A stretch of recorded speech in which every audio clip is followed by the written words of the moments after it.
This is 7 News, First at 4. Thanks for joining us on First at 4. I'm Agnes Derwin.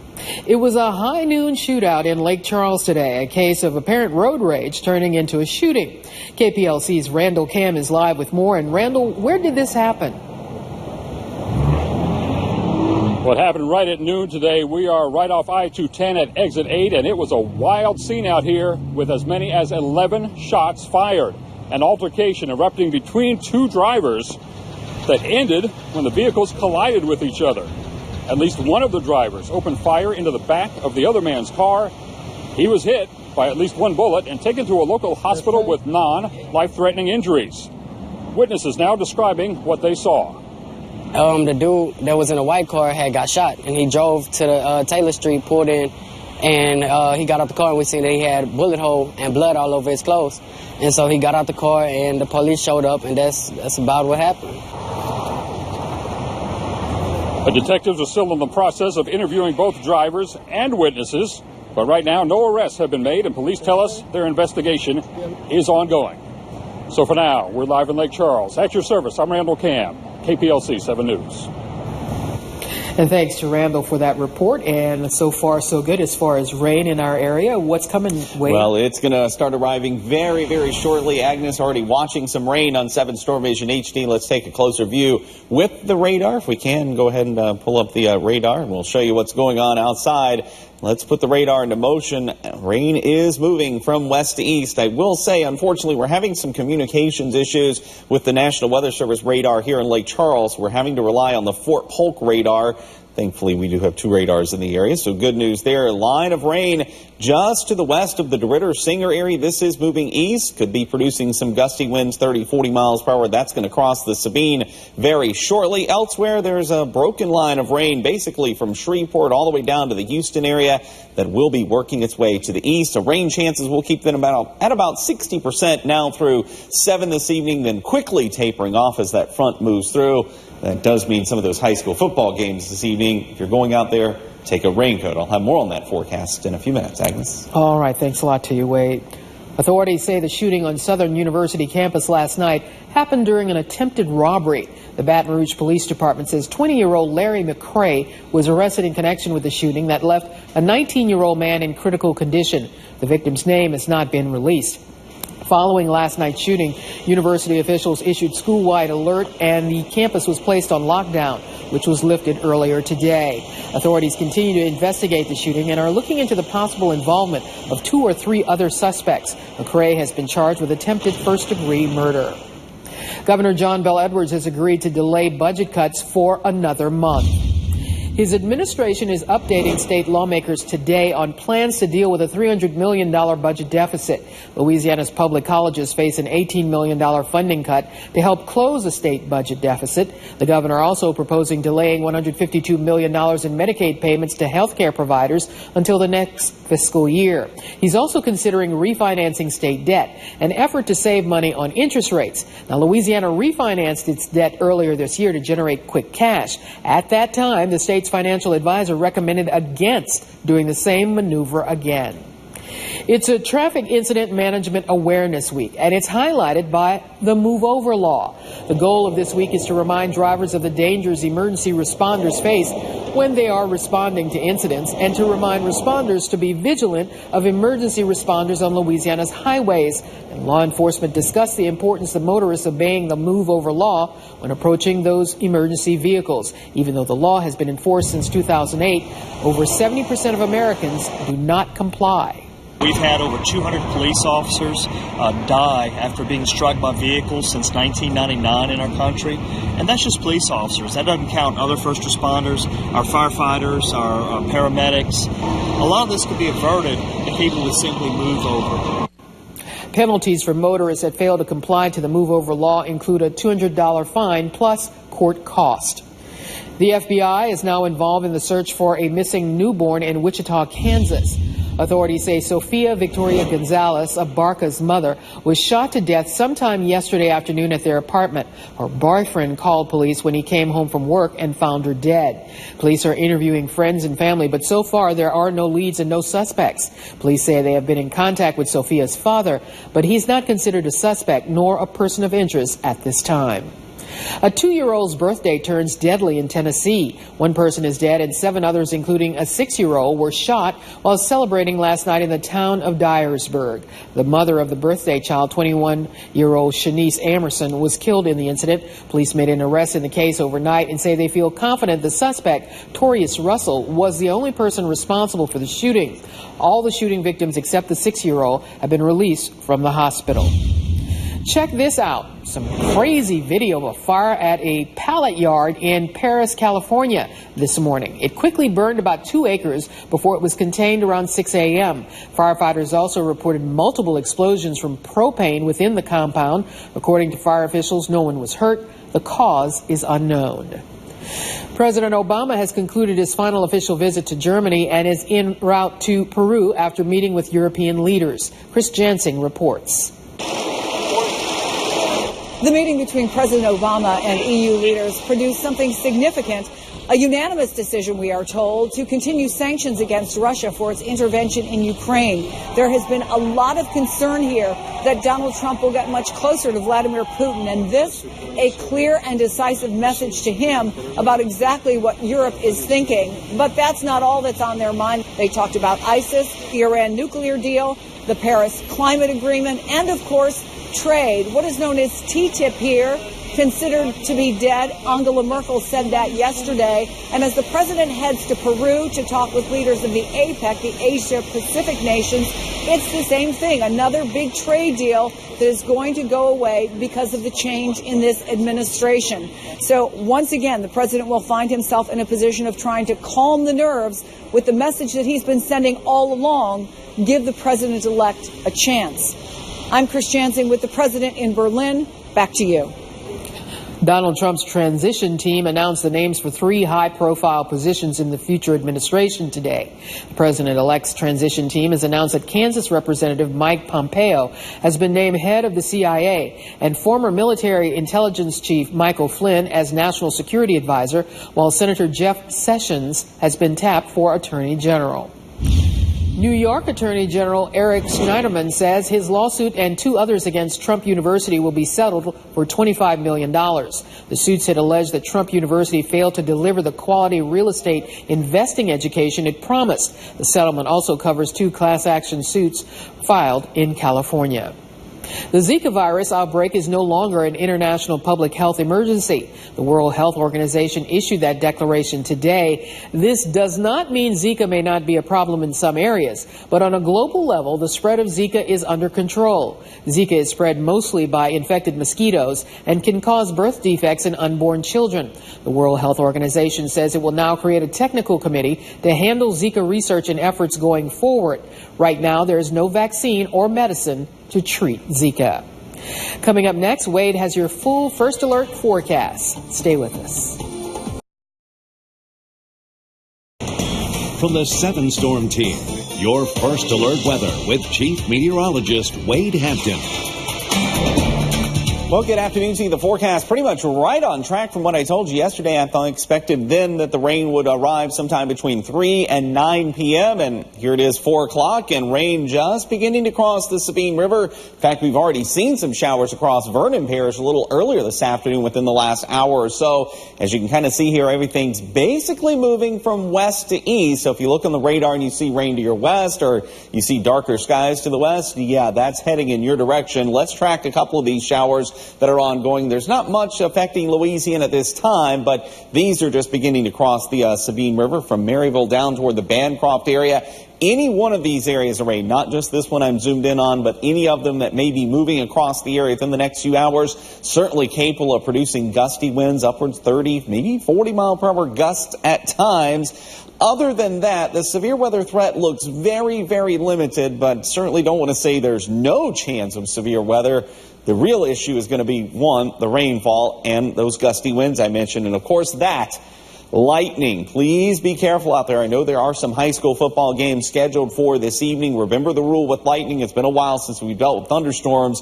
If you can hear thunder, you are close enough to be struck by lightning. That's your cue to go inside when you hear thunder and stay there until at least 30 minutes has passed since the last time that you've heard thunder. So please be careful out there. I know it's been a while since we've dealt with that. A big broken line of rain from near Memphis all the way down toward the Houston area. That's the front itself. It will continue to work its way to the east. And notice there are other areas of rain and even some thunderstorms kind of west and northwest of the Beaumont area. That will be moving toward our area. Here's a look at the high-resolution computer model. We'll track those hour by hour. This is now. We'll fast forward to about 6 p.m. Notice that line of rain is really moving into southwest Louisiana by around 6 this evening. By around 7:30, 8 o'clock tonight, that's moving on to the east, but there will probably still be some rain lingering. But I think after 9 o'clock, the bulk of this activity will slide to the east, and we'll notice the cold front coming through. Live look outside in DeRidder under cloudy skies. Temperature right now, 77 degrees. Temperatures for everyone in the 70s to near 80. Forecast for this evening. Look at the temperature change tonight. 70 quickly falling to 60, into the 50s, and I think into the 40s by tomorrow morning. Of course, we do have football, one of those games in Oberlin. Temperatures at kickoff in the 60s, but rain will be around. But I think the rain comes to an end by the time the game wraps up. So keep our weather app handy to track those showers if you are headed out to any football games or anything else that may be going on this evening. Temperatures will fall drastically behind this front, wow, too. You got me wondering what that's going to be like. Just drastic. It's going to feel quite chilly. All right. Thanks a lot. Well, it's hard to not know who our new president will be in this day of instant information. But coming up next, one man claims to still not know who will become commander-in-chief in January.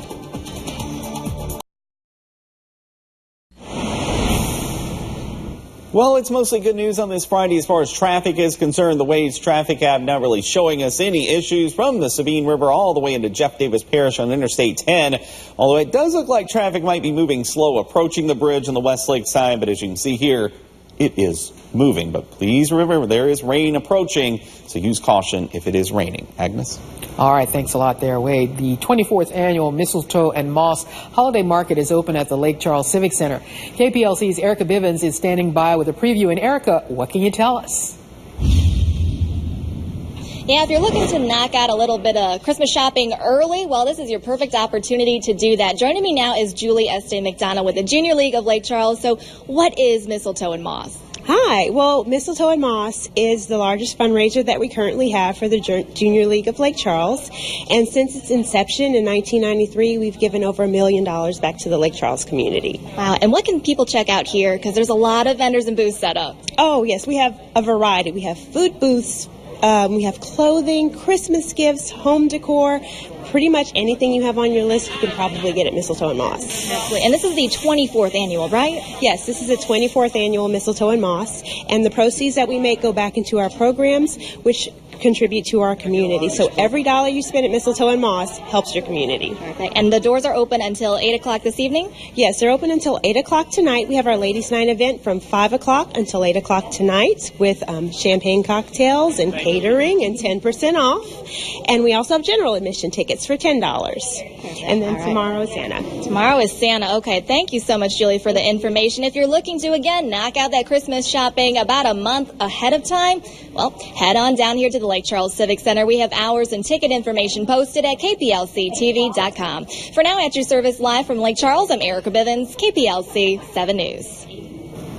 And thanks a lot to Erica. Well, the election has been over for nearly 2 weeks, but as of Wednesday, one Georgia man says he still doesn't know who won. Kent Justice has the fascinating story. I'm sort of protesting the whole debacle that our political system has devolved into, and which I elect not to be a part of. Don't misunderstand Joe Chandler, the Brunswick artist who draws poster calendars. He voted, and he cares about the country. He just doesn't care to know the outcome of such a divisive election cycle when he knew neither major party candidate was someone he wanted to see elected. It all just started organically. I was invited to a little election party to stay up into the night with everybody gnawing their nails and hanging on, and I thought, oh, there's got to be a better way. Joe declined that invite, didn't watch the results election night, and dove into his work. The next thing he knew, it had been 24 hours, then 48 hours, and his life was going just fine without the answer to the question, who won?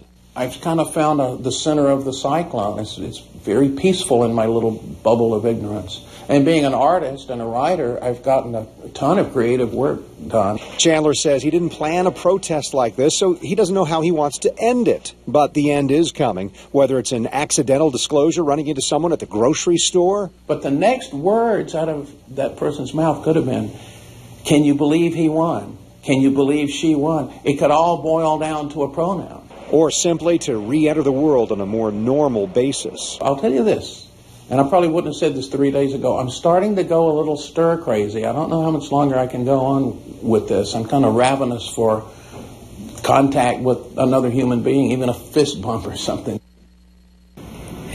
Joe says he has avoided the news, sometimes wears earmuffs in public, and wears a sign around his neck. As far as vote goes, Joe didn't reveal a preference.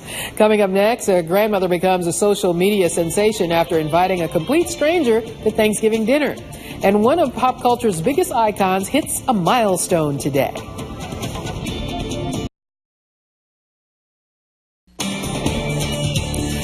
The iconic form-fitting dress worn by Marilyn Monroe when she sang Happy Birthday to John F. Kennedy sold at auction.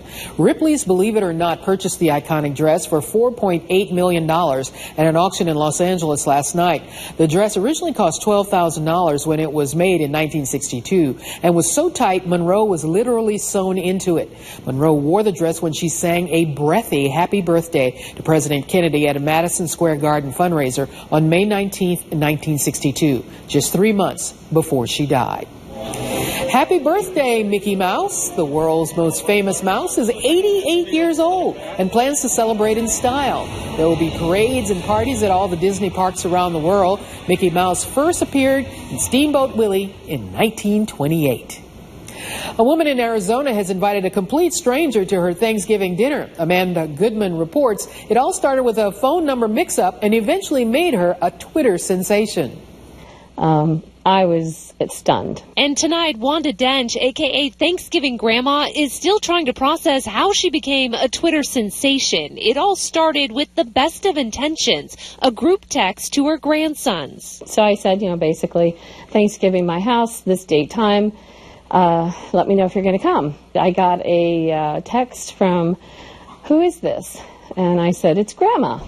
Enter 17-year-old Jamal Hinton, who was on the receiving end of Dench's text. Since she said it was his grandma, he thought it might be, but to confirm... I asked for a picture. So I was thinking, okay, that's strange. So I took a selfie at work, I texted him the picture, and I waited for a response, and I got a text back from somebody I don't know who says, you're not my grandma.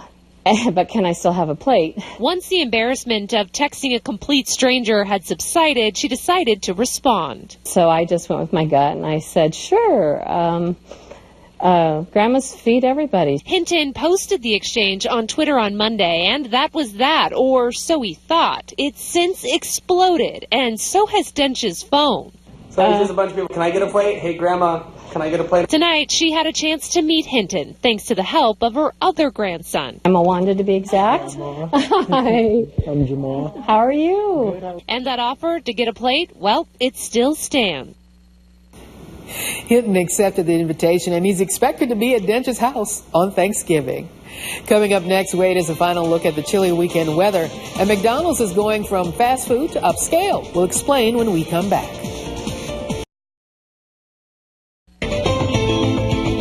McDonald's is making a few changes to stay competitive. Table service is now being offered at the fast food chain.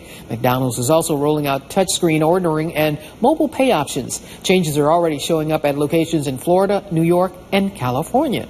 Wow. Yeah, kind of neat. All right, weather here. We're watching the cold front and the rain just ahead of it, beginning now to move into portions of Beauregard Parish, some other showers across sections of Vernon Parish. You can see there, I've also plotted the temperatures on the radar, and look at the difference from Jasper to DeRidder, about a 10-degree difference already. And that's actually not the front. The front's a little farther to the west. Some heavier rain just northwest of Beaumont. That's moving east. That's going to impact Calcasieu Parish probably within the next hour to hour and a half, I'd say somewhere near near 6 p.m. is likely when those showers reach our area. Remember, you can track all of that using our weather app. All right. Well, that's all for First at 4. Inside Edition is straight ahead. And Cynthia Arsenault will be back here in 30 minutes with Live at 5. Have a great weekend, everyone.